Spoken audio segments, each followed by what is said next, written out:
Kabarnya agar berkhasiat lebih manjur, cacing tanah pun bisa dimakan segar.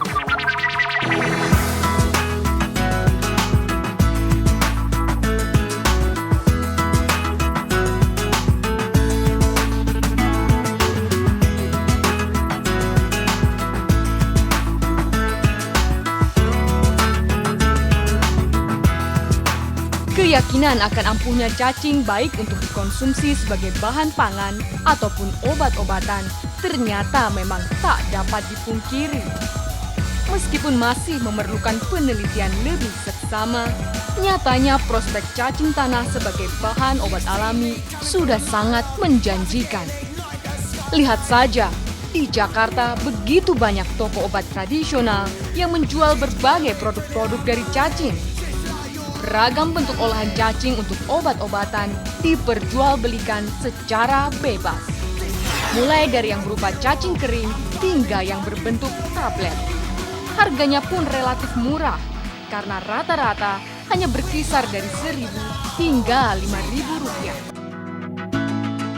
Meskipun harganya relatif begitu murah, ternyata banyak toko obat yang mendapatkan bahan bakunya yang berupa cacing kering ataupun serbuk cacing dari negeri Cina. Hal ini disebabkan karena ukuran cacing yang berasal dari Cina jauh lebih besar dan kandungan gizinya juga jauh lebih baik dibandingkan dengan cacing lokal.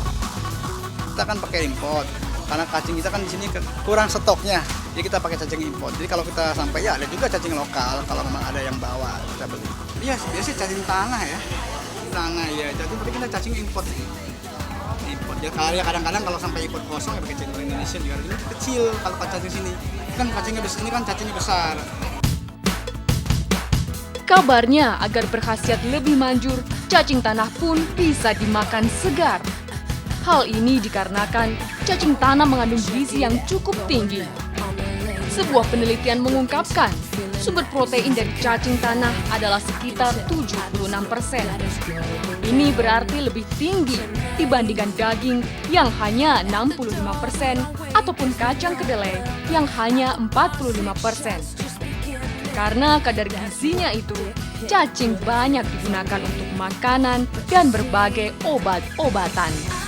Jadi sebagian besar atau hampir semuanya itu adalah dalam bentuk serbuk. Cacing tanah ini dalam prosesnya tidak mengalami ekstraksi, tetapi dia hanya dilakukan penyerbukan. Di sana ada bahan-bahan yang mempunyai efek sebagai diuresis. Diuresis artinya bahwa zat-zat yang terkandung dalam cacing tanah itu bisa mempunyai efek mengeluarkan cairan ke ginjal.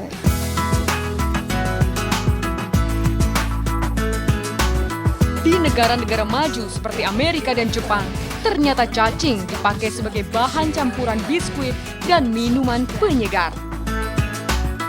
Fakta ini menunjukkan betapa hewan yang membuat banyak orang merasa jijik ini ternyata memiliki begitu banyak manfaat.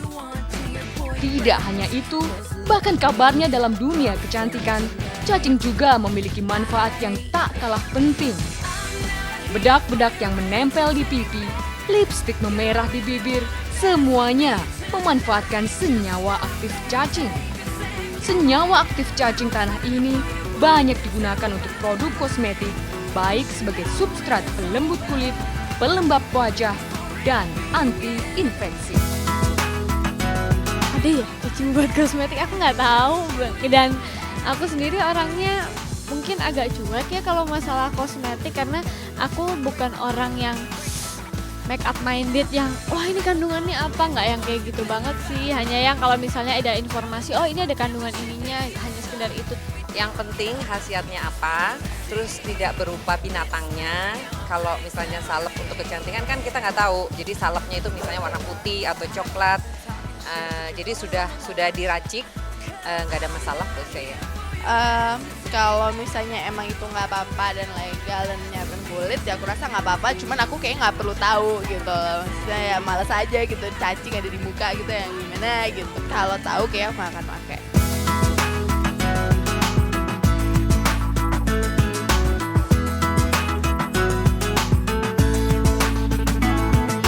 Banyaknya produk kecantikan yang memanfaatkan cacing sebagai bahan bakunya menjadi persoalan tersendiri. Karena sampai saat ini pun masih banyak kosmetika yang mengandung cacing tidak mendapatkan legalitas dari pihak yang berwenang. Lantas, bagaimana dengan efek penggunaan kosmetika yang berasal dari cacing?